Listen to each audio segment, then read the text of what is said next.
Welcome into New York Giants Now by Chat Sports. I am Marshall Green, and we are here to break down another heartbreaking loss for our New York Giants. This time falling to the feet of the Atlanta Falcons, 17-14. And much like last week, it comes on a game-winning field goal as time expired. And this one, it leaves you with a lot more questions than answers, unlike last week. Last week, the Giants' offense looks much better than it did in Week 1. And this week, it was more of the same of Week 1. The Giants' offense played pretty underwhelming, some things to absolutely be disappointed about. Daniel Jones, he did play turnover football, and when that happens, the Giants, they should win football games. But this time, they didn't. It was because the offense continuously shot themselves in the foot. In the first half, the Giants got into the red zone twice and came away with only 6 points. Good teams, they find ways to finish drives, and bad teams, they find ways to lose. And that is what this New York Giants team is doing. They are finding different ways to lose games. And it is just getting old, if you're asking me. But before we get much further into the video and break down everything that went wrong from this game, I want to hear from you guys. Go down in the comments and let me know. What was your one-word reaction to this game? The Giants, them losing on a game-winning kick to Younghoe Koo in the Atlanta Falcons.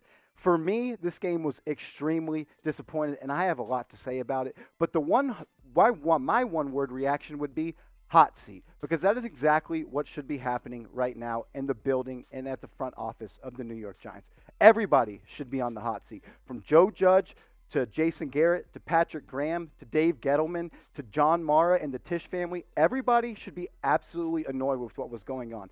During halftime of this game, when Eli Manning was getting his jersey inducted into the Ring of Honor, when John Morrow went to the stand to give a speech about Eli Manning, everybody in the stadium was booing, and rightfully so. The Giants, they were losing 7-6 at halftime to a team that is absolutely terrible in the Atlanta Falcons, and the Giants, they dominated the first half. But they had continuously kick field goals when they enter enemy territory, and that is never going to get you wins in the NFL. The defense, they played well enough for the Giants to win this game. The defense played fine. They held the Falcons to just 7 points at halftime, and the only time that the Falcons scored in the first half was due to the Giants giving them the short field. When the Giants turned the ball over, when Evan Ingram caught his first pass of the 2021 NFL season, he, of course, fumbled the football, but the defense stepped up. Azeez Ojulari, he came up with a strip sack, and it was a negative play. Nothing ended up coming about it.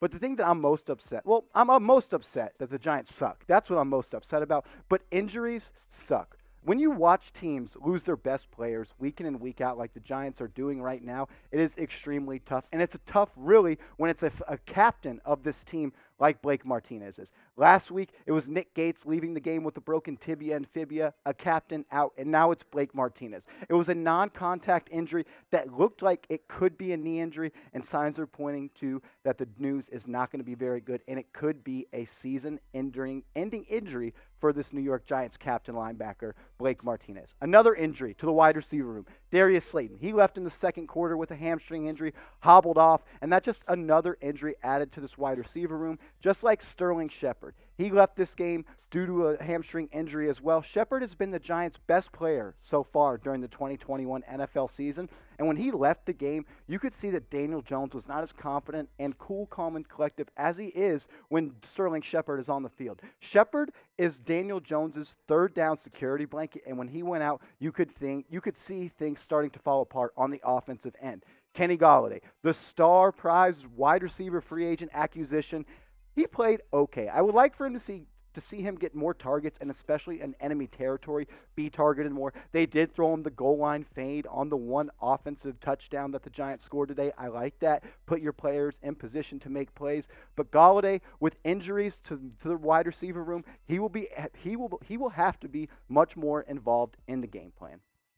Unfortunately, I think the season is over. Anytime you can fall to 0-3, it is extremely tough. Only one team since 2009, that being the 2018 Texans, started out 0-3 and made the playoffs. The season may be over, but our coverage of the New York Giants is not over. The draft, I'm going to say it, but it really isn't. It is just around the corner, and the Giants, because the Bears also suck, will most likely have 2 top 10 picks in the upcoming draft. So that is one thing to be happy and smile about if you're the New York Giants. But if you want to stay up to date on everything surrounding the Giants leading up to the draft, from news, rumors, trade rumors, I'm sure those will start to pop off with the NFL trade deadline around the corner. Go down and hit that big red button. Daniel Jones, the captain of this offense.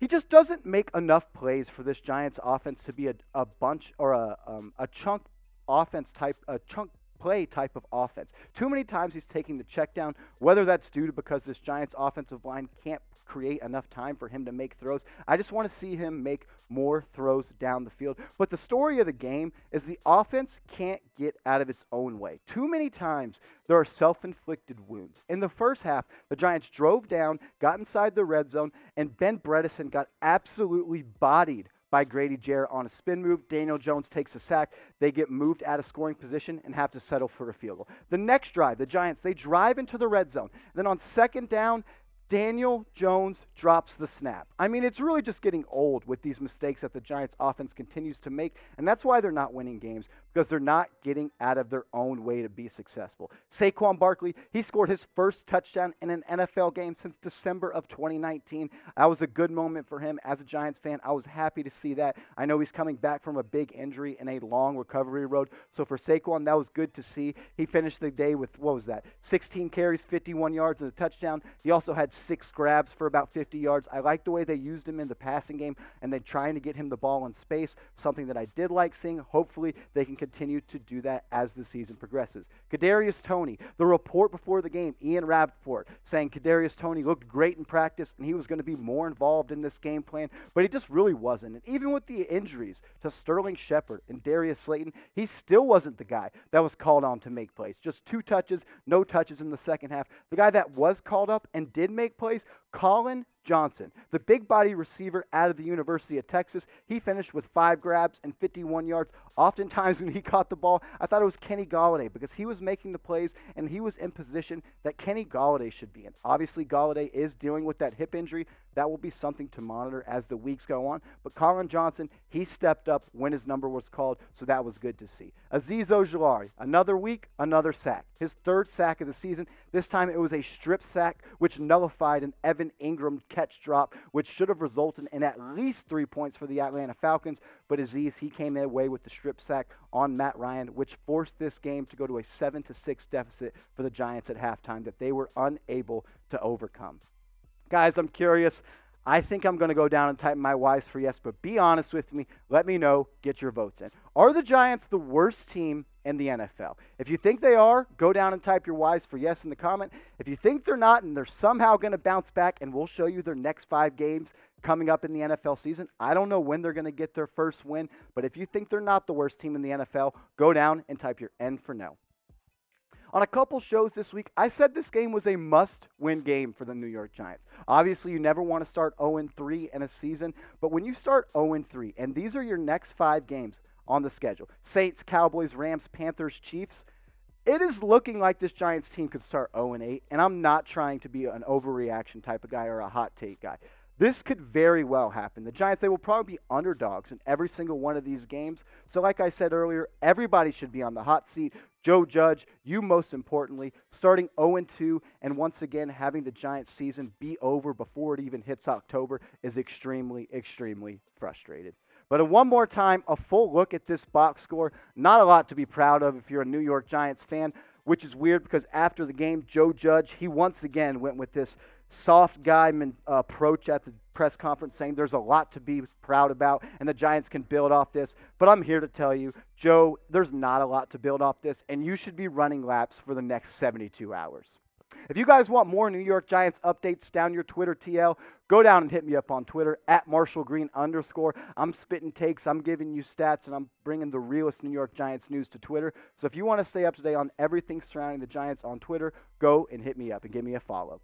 And with the Giants starting 0-3, the season may be over, but there's a lot to look forward to if you're a Giants fan. So if you want to stay up to date and get free daily videos on the latest news and rumors surrounding the Giants, go down and hit that big red button.